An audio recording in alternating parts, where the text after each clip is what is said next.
I would like to talk with you about European policy on bullying. In the last 2.5 years, we worked in a European project with 10 partners in 5 countries, a project called ABC, Anti-Bullying Certification. In this project, we tried to develop a self-assessment tool so that schools can define how they can improve their own anti-bullying policy. And one thing we found out is that this type of quality anti-bullying policy has to be framed by national governments and maybe also by the European community. So in our report, we investigated what the role of the European community could be.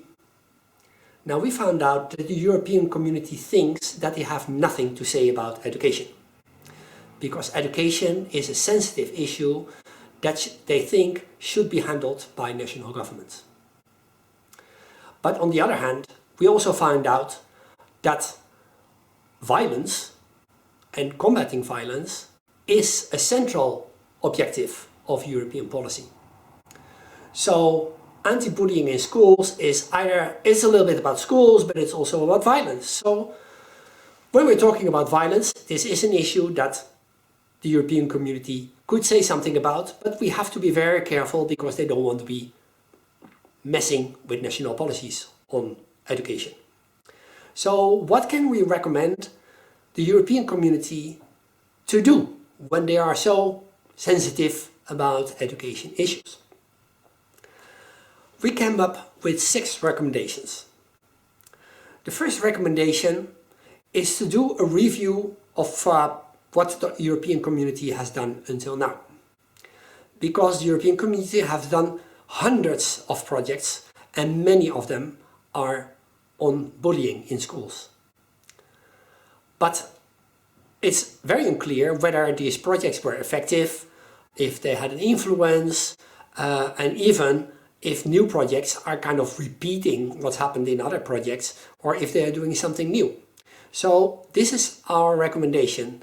Let's do a review of all these projects and find out what the learning elements were and see if we can raise the standard of these projects so that there's kind of an anti-bullying strategy coming up. The second recommendation is really the most sensitive of the 6.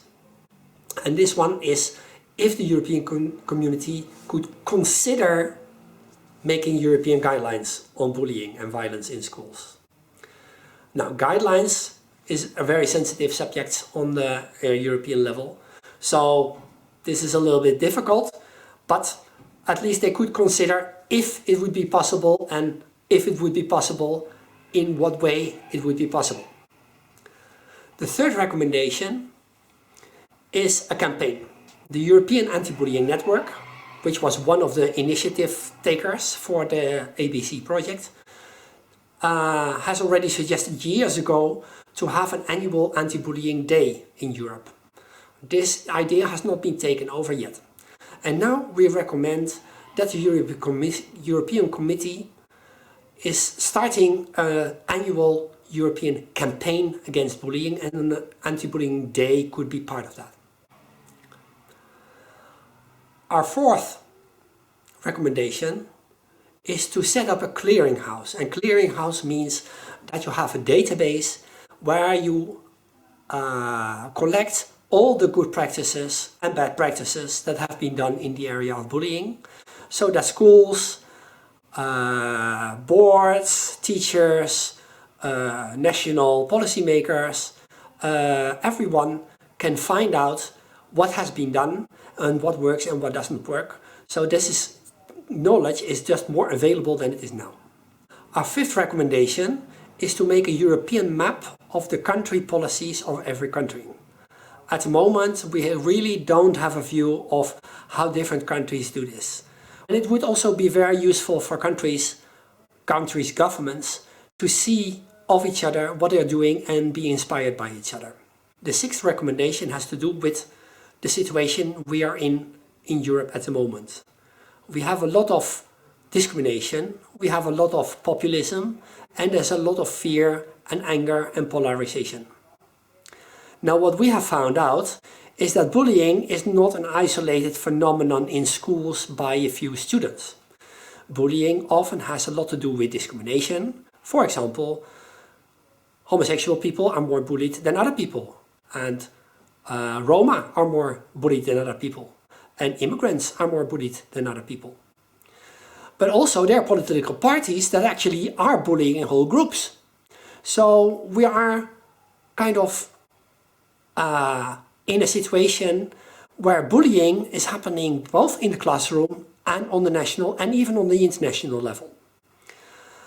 And it's very clear that if a country has a poor democracy and a kind of dictatorship-like government, that the bullying in the country and the schools is increasing. So democracy, a safe atmosphere in a country, and the policies on the national and international level have everything to do with each other.